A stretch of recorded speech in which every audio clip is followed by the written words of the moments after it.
Raka Pratama, 27 tahun, tinggal di Jakarta Selatan. Ia bekerja di sebuah percetakan kecil di gang sempit yang setiap hari dipenuhi suara mesin dan bau tinta. Hidupnya berjalan seperti lembaran kertas yang terus dicetak ulang. Bangun sebelum matahari muncul, menembus macet, bekerja hingga malam, lalu pulang dalam keadaan lelah tanpa sempat benar-benar berpikir. Hampir 10 tahun ia menjalani rutinitas itu sejak merantau dari kampung halamannya di Tasikmalaya. Awalnya, ia berjanji akan pulang setiap tahun. Kenyataannya, waktu berjalan lebih cepat dari niat. Satu persatu alasan muncul: pekerjaan, uang, tanggung jawab, hingga tanpa sadar ia hanya mengirim kabar lewat telepon sesekali. Di desa, kakeknya, Haji Suryana, tinggal sendirian di rumah panggung tua peninggalan keluarga. Usianya sudah melewati 65, namun ia selalu terdengar tegar setiap kali berbicara dengan Raka.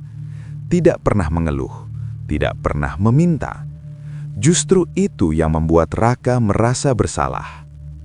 Suatu sore, setelah hari yang terasa lebih berat dari biasanya, Raka duduk lama di dalam kamar kosnya. Suara kendaraan dari jalan raya terdengar seperti dengungan tanpa henti. Kepalanya terasa penuh. Ada kelelahan yang bukan hanya fisik, sejenis jenuh yang sulit dijelaskan. Tanpa banyak pertimbangan, ia mengajukan cuti seminggu. Ia tidak membawa banyak barang, hanya tas ransel dan niat sederhana. Pulang sebentar, menghirup udara desa, menenangkan pikiran.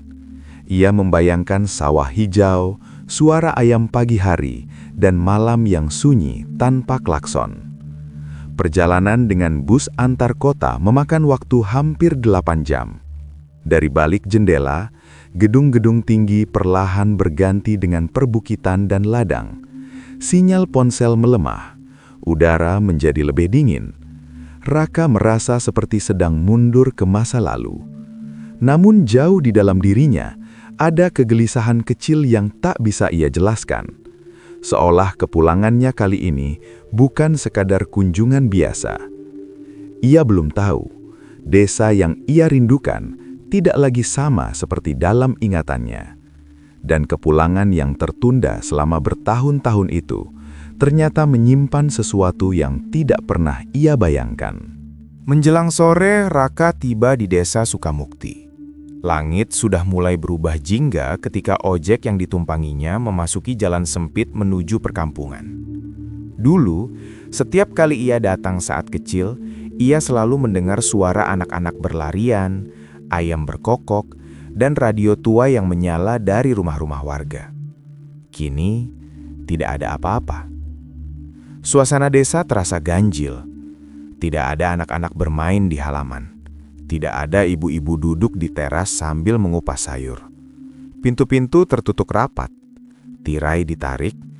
Jendela terkunci seperti ada yang sengaja membatasi dunia luar. Bahkan sebelum maghrib tiba, beberapa rumah sudah memadamkan lampunya. Semakin jauh masuk ke dalam desa, udara terasa lebih dingin. Pengemudi ojek yang sejak tadi diam akhirnya menghentikan motornya di sebuah persimpangan kecil. "Sampai sini saja," katanya pelan tetapi tegas. Raka menoleh heran. "Rumah kakek saya masih masuk lagi." Pria itu menggeleng, wajahnya tampak tegang. "Saya tidak berani lewat kalau sudah sore." Nada suaranya tidak terdengar seperti bercanda. Tanpa menunggu jawaban, ia segera memutar balik motornya setelah menerima bayaran. Raka berdiri sendirian di jalan tanah yang mulai gelap. Ia melanjutkan langkah dengan tas di punggung. Suara sepatunya terdengar jelas karena tidak ada suara lain yang menutupi. Angin sore berhembus pelan, menggerakkan dedaunan dengan bunyi gesek yang terasa lebih keras dari biasanya.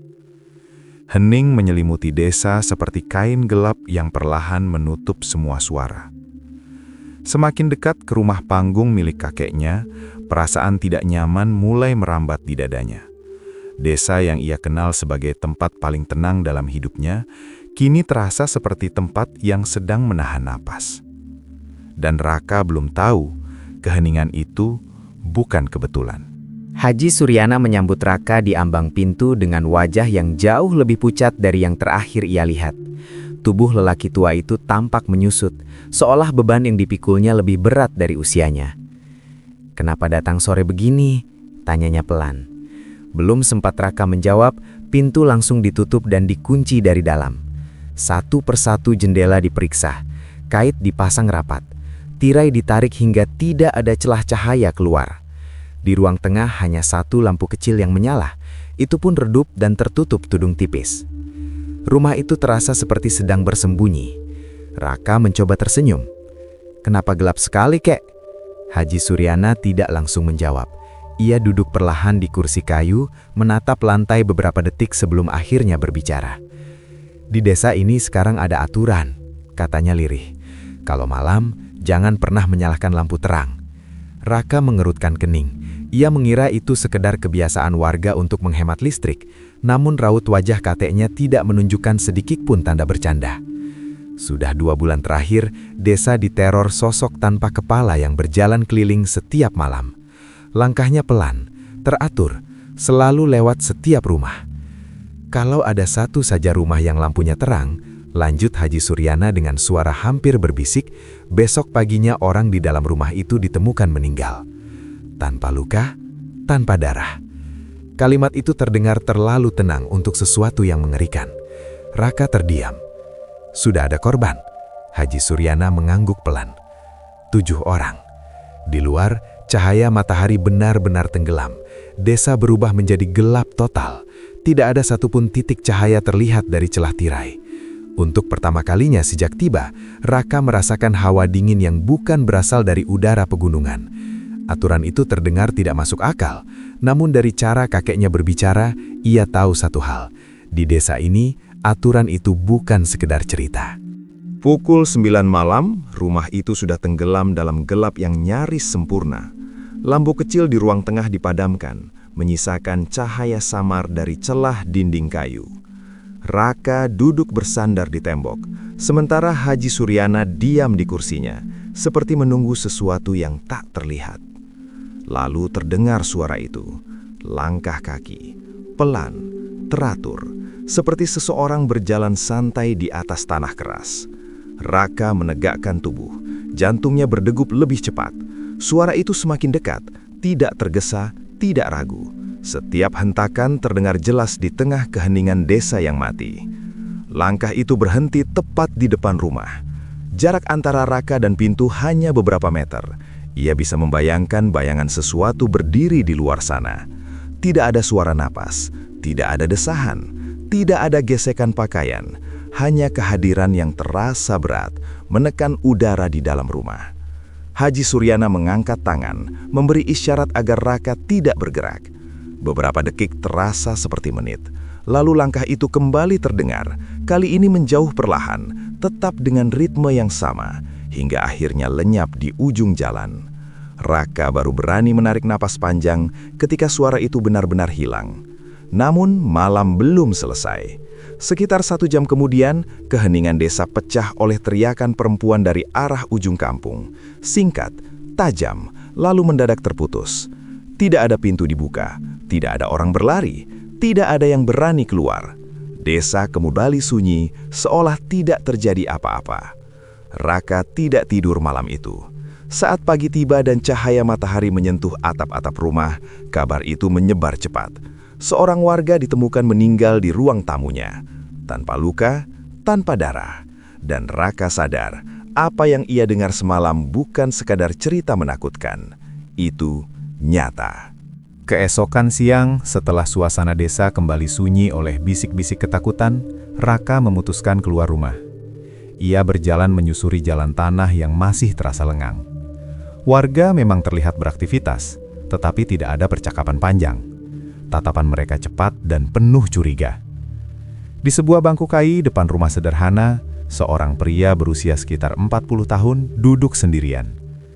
Tubuhnya kurus, wajahnya tampak lelah. Namanya Bima. Raka memperkenalkan diri sebagai cucu Haji Suryana. Nama itu membuat sikap Bima sedikit melunak. "Kamu datang di waktu yang tidak tepat," katanya pelan. Raka tidak berputar-putar. Ia menanyakan tentang sosok tanpa kepala yang berkeliling tiap malam. Bima terdiam cukup lama sebelum akhirnya berbicara. Beberapa tahun lalu, seorang pria asing bernama Wawan datang ke desa itu pada malam hari. Ia mengaku mencari saudaranya. Namun warga yang sedang resah oleh isu pencurian langsung menaruh curiga. Tanpa memastikan kebenaran, beberapa orang menghadangnya. Terjadi cekcok, emosi memuncak, Wawan dipukul beramai-ramai hingga tewas. Suara Bima tetap datar saat menceritakannya, tetapi sorot matanya menunjukkan penyesalan yang dalam. Untuk menutupi kejadian itu, jasad Wawan tidak diperlakukan sebagaimana mestinya. Kepalanya dipisahkan dan dikubur di tempat berbeda agar sulit dikenali. Kematian itu dilaporkan sebagai kecelakaan. Tidak ada proses hukum, tidak ada pengakuan.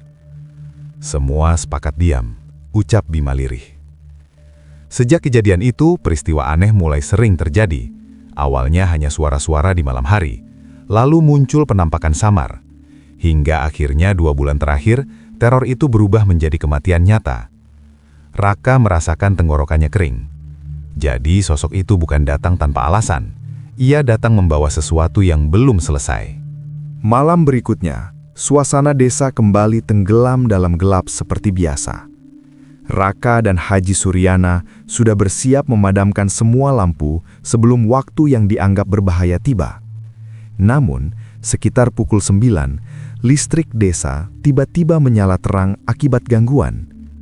Bukan cahaya redup seperti biasanya, melainkan sorotan penuh yang menerangi seluruh rumah. Lampu teras ikut menyala tanpa sengaja. Raka refleks berdiri. "Kek, lampu!" Haji Suryana panik. Tangannya gemetar saat bergegas menuju saklar. Belum sempat lampu dipadamkan, suara itu kembali terdengar. Langkah kaki.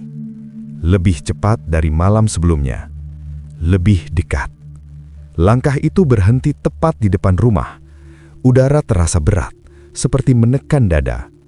Raka berdiri kaku beberapa meter dari pintu. Ia bisa merasakan kehadiran sesuatu di luar sana, seolah berdiri tepat di bawah cahaya lampu yang masih menyala. Beberapa detik yang terasa sangat panjang berlalu. Lalu terdengar suara berat, seperti benda jatuh pelan di tanah. Pada saat yang sama, Haji Suryana berhasil mematikan lampu. Gelap kembali menyelimuti rumah. Langkah itu terdengar lagi, menjauh perlahan. Raka terduduk lemas di lantai.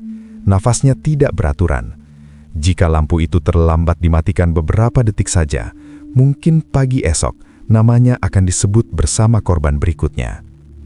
Setelah keadaan benar-benar tenang, Haji Suryana tidak lagi sanggup menyembunyikan sesuatu yang selama ini ia pendam.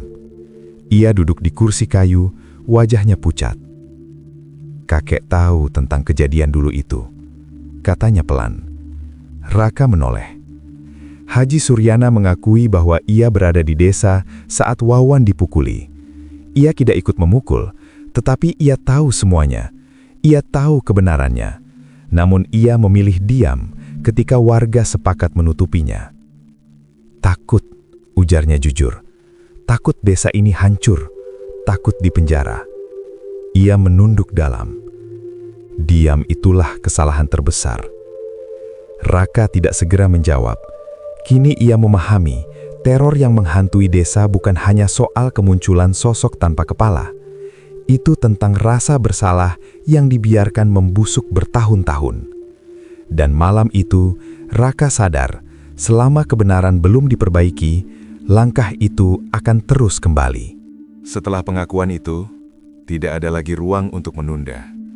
Raka, Haji Suryana, dan Bima sepakat melakukan satu hal yang selama ini dihindari semua orang. Mencari kepala yang dikubur terpisah di kebun bambu dekat sungai. Mereka tahu risikonya. Keluar rumah saat malam sama saja menantang kematian. Namun jika dibiarkan, teror tidak akan pernah berhenti. Langit benar-benar gelap ketika mereka melangkah keluar. Tidak ada lampu yang menyala di desa. hanya cahaya samar bulan yang tertutup awan tipis. Mereka berjalan tanpa bicara, menjaga suara langkah tetap pelan. Angin membuat rumpun bambu saling bergesekan, menghasilkan bunyi kering yang memanjang seperti bisikan. Setibanya di kebun bambu, udara terasa lebih dingin. Tanahnya lembab dan berbau basah. Bima menunjukkan satu titik di dekat tepi sungai. "Di sini," katanya lirih. Ia mulai menggali dengan cangkul kecil. Raka membantu menyingkirkan tanah dengan tangan. Setiap ayunan terasa terlalu keras di tengah keheningan. Tak lama kemudian, cangkul itu membentur sesuatu. Mereka berhenti sejenak. Dengan hati-hati, tanah disingkirkan hingga terlihat bungkusan kain tua yang hampir hancur. Bima membuka sedikit bagian atasnya. Tengkorak manusia tampak di dalamnya.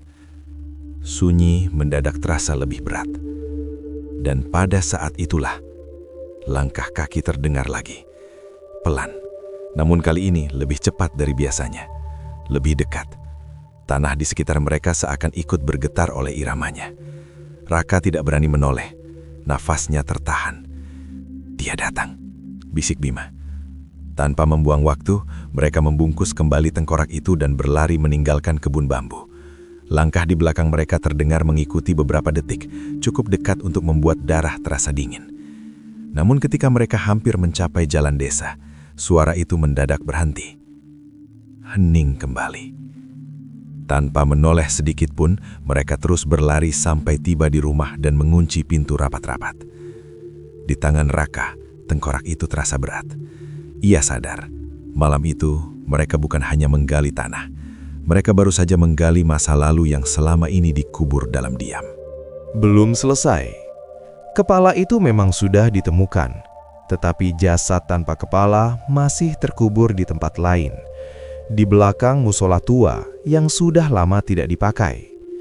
Tempat itu jarang didatangi warga, seolah sengaja dilupakan. Menjelang tengah malam, Raka, Haji Suryana, dan Bima kembali keluar rumah. Kali ini langkah mereka lebih berat. Jika di kebun bambu tadi mereka hanya mengambil, kini mereka harus menyatukan. Musola tua itu tampak rapuh dalam gelap. Cat dindingnya mengelupas, pintunya miring. Di belakangnya, rumput liar tumbuh menutupi tanah yang tidak rata. Bima berhenti di satu titik. Mereka mulai menggali. Tanahnya tidak terlalu dalam, seolah jasad itu dulu dikubur terburu-buru. Setelah beberapa menit, potongan kain kafan yang sudah hampir hancur terlihat di antara tanah basah. Bau samar yang menusuk perlahan tercium. Haji Suryana berlutut, wajahnya pucat. Raka membuka kain pembungkus tengkorak dengan tangan gemetar. Untuk sesaat ia menahan nafas, lalu perlahan menurunkannya ke dalam liang kubur. Begitu tengkorak itu menyentuh tubuh yang terkubur, angin tiba-tiba berhembus keras. Rumpun bambu di kejauhan bergesekan nyaring. Udara berubah dingin menusuk kulit. Langkah terdengar tepat di belakang mereka. Pelan, berat. Tak satu pun dari mereka berani menoleh. Suara itu berhenti sangat dekat. Lalu terdengar bunyi seperti sesuatu yang berlutut di atas tanah basah. Tidak ada desahan, tidak ada gerakan lain. Hanya kehadiran yang begitu nyata hingga membuat dada terasa sesak. Hening panjang menyelimuti tempat itu. Beberapa detik terasa seperti selamanya. Kemudian, perlahan, angin mereda. Langkah tidak terdengar lagi. Udara terasa lebih ringan. Tanpa bicara, mereka segera menutup kembali liang kubur itu. Tanah diratakan, sebuah batu kecil diletakkan di atasnya sebagai penanda sunyi. Malam itu, untuk pertama kalinya, desa tidak terdengar seperti sedang ditunggu sesuatu. Malam setelah penyatuan itu terasa berbeda. Desa tetap gelap seperti biasa. Tidak ada rumah yang berani menyalakan lampu terang. Raka duduk di ruang tengah bersama Haji Suryana, menunggu dengan perasaan campur aduk antara takut dan berharap. Jam dinding berdetak pelan. Pukul 9 lewat. Tidak ada langkah kaki. Pukul 10. Tidak ada suara apapun selain angin yang lewat di sela-sela dinding kayu. Hingga tengah malam, desa tetap sunyi. Bukan sunyi karena menahan nafas, melainkan sunyi yang wajar. Tidak ada teriakan memecah keheningan. Tidak ada bunyi pintu dibanting. Tidak ada hawa berat yang menekan dada. Raka baru menyadari ia menahan nafas sejak lama ketika akhirnya menariknya perlahan. Pagi datang tanpa kabar duka. Tidak ada warga berkerumun di depan rumah tertentu. Tidak ada bisikan panik. Satu persatu pintu rumah terbuka dengan ragu. Tirai ditarik sedikit demi sedikit, seolah memastikan dunia di luar benar-benar aman. Hari itu berlalu tanpa kejadian. Malam berikutnya, beberapa warga mencoba menyalakan lampu kecil di teras. Tidak terang, hanya cukup untuk menerangi ambang pintu. Mereka bersiap jika harus segera mematikannya. Namun tidak terjadi apa-apa. Tidak ada langkah yang mendekat. Tidak ada kehadiran yang berdiri di depan rumah. Hari berganti hari, dan desa perlahan kembali bernafas seperti sedia kala. Anak-anak mulai keluar bermain, suara percakapan terdengar lagi di sore hari. Teror yang menghantui desa Sukamukti selama 2 bulan akhirnya berhenti. Bukan karena aturan dipatuhi, melainkan karena sesuatu yang lama tertunda akhirnya diselesaikan. Beberapa hari setelah malam itu, desa Sukamukti benar-benar berubah. Pagi-pagi terdengar kembali suara anak-anak berlarian di jalan tanah. Ibu-ibu duduk di teras sambil berbincang. Ayam berkokok tanpa disahut oleh bisikan ketakutan. Saat malam tiba, lampu rumah menyala seperti dulu. Tidak lagi redup dan sembunyi-sembunyi. Desa itu kembali hidup. Raka menghabiskan sisa harinya membantu kakeknya membersihkan halaman dan memperbaiki beberapa bagian rumah yang lapuk. Tidak banyak percakapan tentang kejadian malam-malam itu, tetapi keduanya tahu sesuatu telah berubah. Bukan hanya di desa, melainkan juga dalam diri mereka. Seminggu kemudian, Raka bersiap kembali ke Jakarta. Tas ranselnya tidak lebih berat dari saat datang, tetapi hatinya terasa berbeda. Di depan rumah panggung itu, Haji Suryana berdiri menatap cucunya dengan mata yang berkaca-kaca. "Kalau kamu tidak datang," katanya pelan, "mungkin semua tidak akan pernah selesai." Raka tersenyum tipis. Ia tidak merasa menjadi pahlawan. Ia hanya melakukan apa yang seharusnya dilakukan sejak lama, menghadapi kebenaran yang selama ini dihindari. Kendaraan yang membawanya perlahan menjauh dari desa. Dari balik jendela, ia melihat lampu-lampu rumah tetap menyala ketika malam turun. Tidak ada lagi desa yang mematikan cahaya karena takut. Raka menatap pemandangan itu dalam diam. Ia mengerti satu hal. Kesalahan masa lalu memang tidak bisa dihapus. Namun keberanian untuk mengakuinya dan memperbaikinya, sekecil apapun, mampu menghentikan bayangan paling gelap sekalipun. Dan kali ini, kepulangannya tidak lagi terasa terlambat.